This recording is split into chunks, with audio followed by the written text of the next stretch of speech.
5 seconds. Start.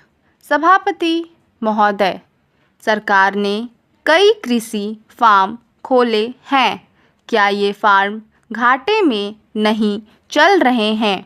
अगर सारे खर्च जोड़ दिए जाएं, बड़े बड़े अधिकारियों के वेतन जोड़ दिए जाएं, तो पता चलेगा कि सारे ये कृषि फार्म घाटे में चल रहे हैं।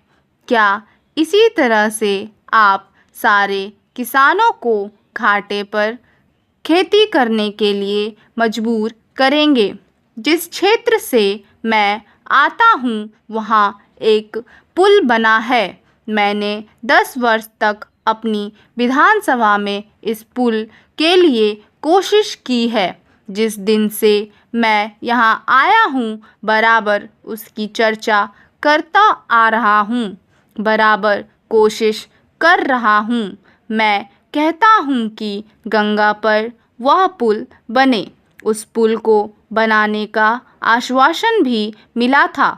एक प्रश्न के लिखित उत्तर में यह जवाब दिया गया था, यह कहा गया था कि इसको हाथ में लिया जाएगा। अब मालूम हुआ है कि उस योजना को उठाकर ताक पर रख दिया गया है और यह पुल नहीं बनेगा।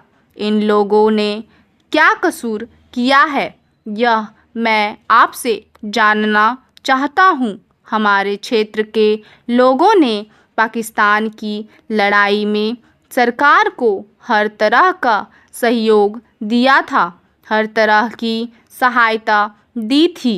हमारे यहाँ के नौजवान भी मोर्चे पर जाकर डटे। जिस समय पाकिस्तान के साथ हमारा युद्ध चल रहा था तो कहीं कोई बात नहीं थी, अन्न की कमी कहीं नहीं थी। अन्न की कमी भी हमारे विरोधी साथी पैदा करते हैं, जो यह चाहते हैं कि सरकार असफल हो जाए। ये लोग जो कहते हैं उसको आप समझें।